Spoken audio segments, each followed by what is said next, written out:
Hello everyone, this is Father Michael. Today I would like to discuss a topic about God's judgment and the mystery of it, and ask ourselves, does God judge on a curve? One of the difficulties of Christianity is knowing that our actions, our faith, our beliefs, those things that we practice will be accounted for in the next world, that we will go before the Lord and will be judged on what we did and we didn't do. And we also know that all people, everybody, will stand before God and be judged for the life that they have been given and how they lived it out.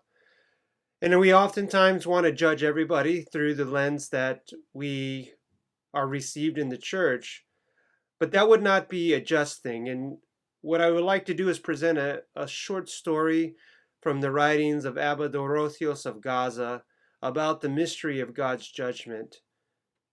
Truly, God does kind of judge on a curve, and I know that doesn't seem like the earthly justice that one would be able to live a certain life different than another and receive the same reward, but that's certainly how the gospel is preached to us by Christ, and that is certainly how the last judgment will be. So listen to this short edifying tale from Abba Dorotheos, and let it be a sober calling to each of us, knowing that when much is given to us, much will be accounted for. And for those who have been given little, that God will have mercy upon them based upon that which they have received. If you have not done so, if you're new to this channel, many of you watch these videos and are not subscribers.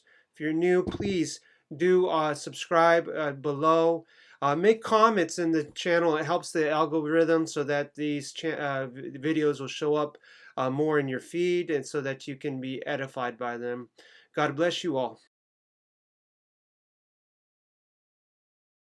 I remember once hearing the following story. A slave ship put in at a certain port where there lived a holy virgin who was in earnest about her spiritual life.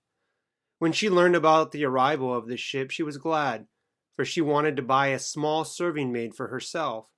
She thought to herself, I will take her into my home and bring her up in my way of life so that she knows nothing of the evils of the world. So she sent and inquired of the master of the ship, and found that he had two small girls who he thought would suit her. Whereupon she gladly paid the price and took one of the children into her house. The ship's master went away. He had not gone very far when there met him the leader of a dancing troupe, who saw the other small girl with him and wanted to buy her. The price was agreed and paid, and he took her away with him. Now take a look at God's mystery. See what his judgment was. Which of us could give any judgment about this case?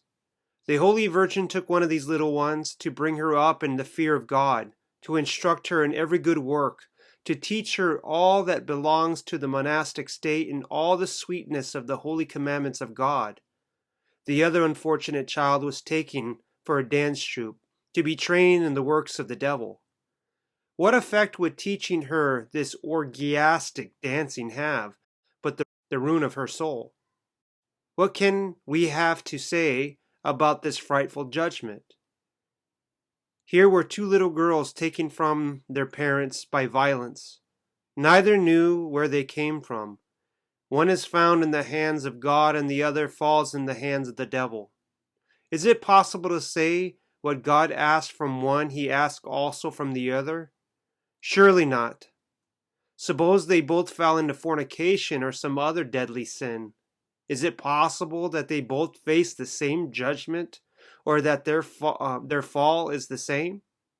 How does it appear to the mind of God when one learns about the judgment and about the kingdom of God day and night, while the other unfortunate knows nothing of it, never hears anything good but only the contrary, everything shameful, everything diabolical?